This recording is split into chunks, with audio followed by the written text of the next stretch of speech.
আসসালামু আলাইকুম রহমতুল্লাহ। ইরানের প্রেসিডেন্ট মাসুদ পেজেশকিয়ান তিনি আরব দেশগুলির উপরে আক্রমণ করার কারণে ক্ষমা চেয়েছেন। যেমন সিবিসি নিউজে বলা হয়েছে যে Iran president reins in apology to gulf states after outcry from hardliners at home.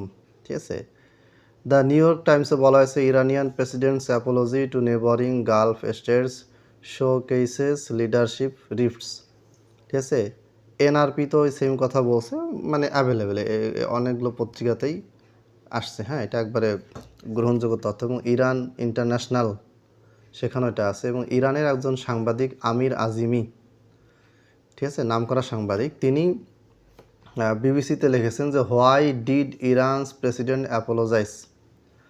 ঠিক আছে, উনি ইরানের প্রেসিডেন্ট যে অ্যাপোলজি করেছেন, ক্ষমা চেয়েছেন, এইটার কারণ ব্যাখ্যা করেছেন, বিভিন্ন কারণ উনি উল্লেখ করেছেন। ঠিক আছে, সেখানে প্রথমে তিনি বলেছেন যে Iran's president Masoud Pezeshkian surprised many observers. অনেক গবেষককে, অনেককে কী করলেন, সারপ্রাইজ করলেন ইরানের president when he apologised to Iran's neighbours for recent strikes against them.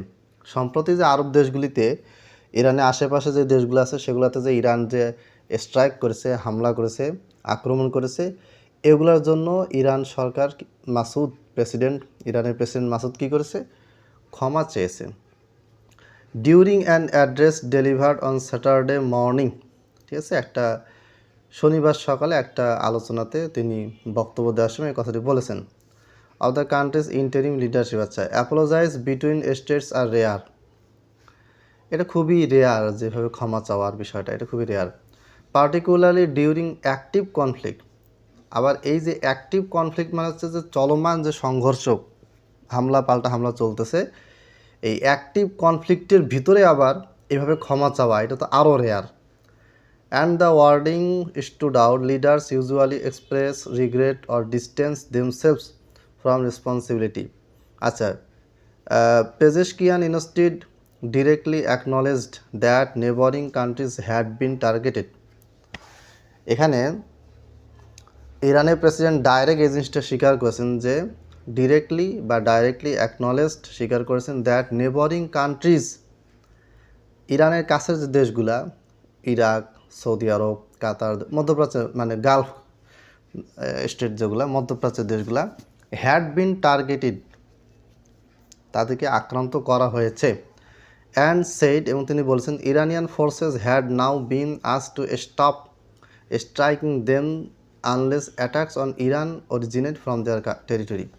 হ্যাঁ, যদি ইয়ার থেকে আসে, আরব দেশ থেকে যদি ইরানে হামলা হয়, তাহলে ইরান হামলা করবে, কিন্তু আপাতত কি ইরান ক্ষমা চাচ্ছে, এই ধরনের কিছু যাবে না। এগুলি পুরো বিষয়টা আলোচনা করা হয়েছে। যেহেতু সাংবাদিক, তিনি হচ্ছেন ইরানিয়ান সাংবাদিক আমির আজিমি, তিনি আবার অনেকগুলো কারণ ব্যাখ্যা করছে যে কেন ক্ষমা চাইছে, এই কারণে ক্ষমা চাইছে, হ্যান ত্যান। আচ্ছা, যাই হোক, এগুলো বিষয় না। আমার কথা হচ্ছে যে ইহুদির দালাল, ইসরায়েলের দালাল, সৌদি আরব সহ অন্যান্য যেগুলো আরব কান্ট্রি আছে, এদের কাছে কেন ক্ষমা চাইল ইরানের প্রেসিডেন্ট, এবং এই ক্ষমা চাওয়াটা কি বৈধ হয়েছে, যৌক্তিক হয়েছে? আপনারা যারা ইরানের পক্ষে, ইরানকে খুব ভালোবাসেন, ইরান ছাড়া কিছুই বোঝেন না, আপনারা ইরানে হজ করতে যাবেন। ইরানে কিন্তু কাবা ঘরের মতো তৈরি করা হয়েছে, যেটা ইয়েমেনে এর আগে হয়েছিল, বাদশাহ আবরাহা করেছিল। তো এরকম ইরানেও আছে, আপনারা দয়া করে ইরানে হজ করতে যাবেন। আর রিসেন্টলি এক বক্তা ফেস দ্য পিপলে বলতেছেন যে হজ ওমরা বন্ধ করে দেওয়া উচিত, এবং ওই টাকাটা ইরানে মিসাইল তৈরির জন্য, অস্ত্র তৈরির জন্য দেওয়া উচিত। তা ঠিক আছে, সম্ভবত উনি জামাত ইসলামের ভক্ত। তা আপনারা যারা ভক্ত আছেন বাংলাদেশে, সবাই মিলে আপনারা খাওয়া দাওয়া ছেড়ে দেন, চাকরি বাকরি ব্যবসার যে টাকাটা আছে এই টাকাটা ইরানে পাঠান, আপনারা হজ উমরা বন্ধ করে দেন, ছেলেমেয়ের পিছনে খরচ করা বন্ধ করে দেন, নিজের পিছনে খরচ করা বন্ধ করেন, দিয়ে এই টাকাটা পাঠিয়ে দেন, ইরানে পাঠিয়ে দেন, তারা মিসাইল বানাক। আচ্ছা, যাই হোক, তো এই আমরা এখানে নিউজগুলো যা দেখলাম সেটার মানে হচ্ছে যে ইরান তার কর্মকাণ্ডের জন্য ক্ষমা চেয়েছে। ইরান ভেবেছিল যে আমি আরব দেশগুলোতে হামলা করব, আরব দেশগুলো পাল্টা হামলা করবে, আরব দেশগুলো যখন পাল্টা হামলা করবে তখন দেখা যাবে যে ইরানের সাপোর্টে ইসরায়েল আমেরিকা সর্বশেষ দাঁড়াবে, এরপর সবাই মিলে আরব দেশগুলোর সাথে যুদ্ধ শুরু করবে। অতীতে 1947-48 সাল থেকে নিয়ে একবারে খোমেনি আসার আগ পর্যন্ত এই 4 বার আরব দেশগুলি ইসরায়েলের সাথে যুদ্ধ করেছে, তখন ইরানকে পাশে পাওয়া যায়নি। খোমেনি আসার পরে সে নিজেই প্রক্সি ওয়ার হিসেবে ইরাকের সাথে যুদ্ধ শুরু করলো। তো এগুলো ইতিহাসটা আমরা ভুলে যাই, আমরা মনে করি আরে ইরান মাজলুম। হ্যাঁ, ইরানের সাধারণ জনগণের উপর হামলা হচ্ছে, শিশুদের উপর হামলা হচ্ছে, এটা তো নিঃসন্দেহে জঘন্য নির্মম হত্যাকাণ্ড, এটা তো আমরা স্বীকার করি। কিন্তু ইরান সরকার এটা কি চায়? মধ্যপ্রাচ্য ধ্বংস করতে চায়।